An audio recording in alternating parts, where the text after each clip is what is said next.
ATMB et Globule Radio vous proposent maintenant un voyage sonore au départ de Chamonix.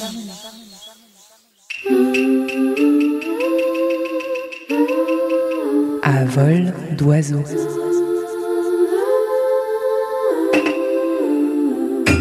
La chronique tapis volant pour étancher votre soif de mouvement au pays du Mont Blanc. Et vous avez dit qu'on s'envolera sur votre tapis volant. Départ imminent vers l'église Notre-Dame de Toute-Grâce du plateau d'Assy, haut lieu d'art religieux contemporain. À vol d'oiseau, pas si loin de Chamonix. Mon tapis m'attend place du Triangle de l'Amitié, au pied de l'église Saint-Michel. Direction La Mollard, vers les cabines du Brève. Passé les remontées mécaniques, je survole les lacets sous les câbles. Mon kilomètre vertical vers le sommet du Brévent est avalé en quelques minutes. J'ai quand même le temps de remarquer quelques trailers qui tentent de battre le record de Kilian Jornet. Autant dire que leurs jambes vont chauffer. Une fois au sommet, je bifurque à gauche jusqu'à survoler l'aiguillette des Ouches et la réserve de Carla-Véron. Je décide de redescendre par Montvautier, car il fait un peu frais ici.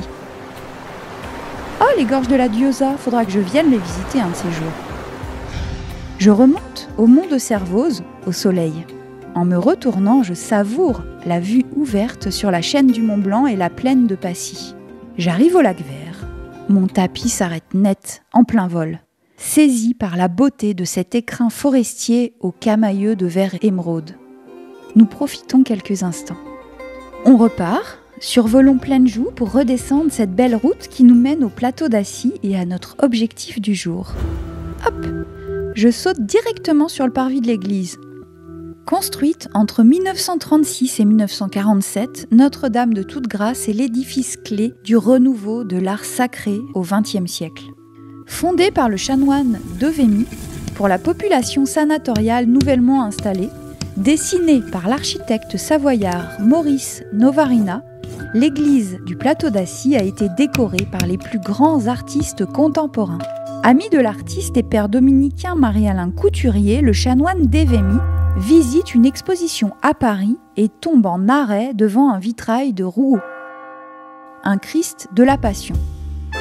De retour à Assy, il découvre qu'il s'enchâsse exactement dans les cadres de pierre. C'est, dit-il, le miracle d'Assy. Suivent de belles rencontres avec Bazaine, Bonnard, Braque, Chagall, Quijno, Léger, Lipschitz, Lursa, Matisse, Germaine Richier. Au moment de sa consécration en 1950, cette église résolument moderne choqua une partie traditionnaliste du clergé français, accoutumé à plus de classicisme.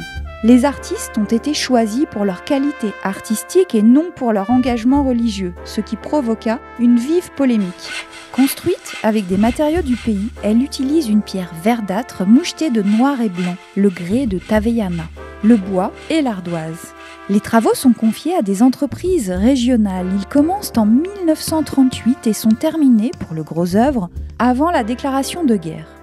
L'église est conçue à l'image des robustes chalets savoyards, enveloppée d'un toit à double pan, capable de supporter de lourdes charges de neige. Elle est solidement ancrée au sol et s'intègre particulièrement bien dans le paysage. Un clocher massif de 28 mètres de haut donne l'heure alentour. Par ailleurs, 8 piliers massifs également soutiennent un auvent profond de 5 mètres. Derrière les colonnes de cet auvent, au mur, quelle beauté! Léger y a conçu une mosaïque réalisée par Gaudin représentant les litanies de la Vierge. C'est, écrit Bernard Dorival, une œuvre magistrale de couleurs et de richesse, d'une monumentalité qui prouvait sans nul doute possible que l'artiste avait trouvé là son domaine et qu'il était qualifié pour se mesurer avec ce vaste mur. Les lourdes colonnes de grès vert, par un contraste calculé, servent à faire valoir en contrepoint l'admirable mosaïque de Fernand Léger qui réchauffe, éclaire et fait rayonner la façade. Fernand Léger a ajouté de la beauté à l'un des plus beaux paysages du monde, tout en s'accordant avec son caractère. Quand Léger est arrivé un beau matin sur le terre-plein devant son œuvre magistrale qui venait de se terminer, j'étais à ses côtés et je le tenais par le bras. Tout à coup, je l'ai senti vaciller et il m'a serré fortement la main. Son émotion était grande. il avait les larmes aux yeux. Ému et touché par le visage si moderne de la Madone, je rentre dans la nef de l'église et suis attiré, fasciné par la tapisserie de l'Ursa habillant le chœur. Œuvre de visionnaire qui tourbillonne dans un flamboiement de formes exubérantes, de noir, de blanc, de couleurs alternées, cette tapisserie monumentale au caractère tourmenté, digne des plus belles fresques romanes, est un spectacle saisissant, fascinant. Elle représente l'Apocalypse en tissant face à face une femme soleil tenant un globe et un dragon à plusieurs têtes. Toujours dans le chœur, le Christ en croix de Germaine Richier est également extraordinaire. J'ai un faible pour son histoire. Cette sculpture, considérée comme outrageuse par l'évêque d'Annecy, a passé 20 ans dans un placard de la sacristie à l'abri des regards avant de reprendre la place qui lui était destinée dans le chœur. Partout des œuvres d'art. La charpente est magnifiquement ouvragée, la naïveté des visages des évangélistes m'émeut à nouveau. L'église du plateau d'Assy a acquis une notoriété internationale. L'humble église de montagne s'est transformée en un véritable manifeste des mouvements artistiques de l'époque contemporaine. Depuis 2004, elle est classée au titre des monuments historiques. À visiter, assurément.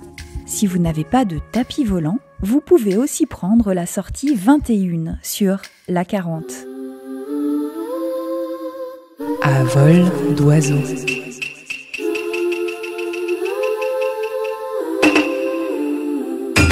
La chronique tapis volant pour étancher votre soif de mouvement au pays du Mont Blanc. À très vite pour un nouveau voyage avec ATMB et Globule Radio.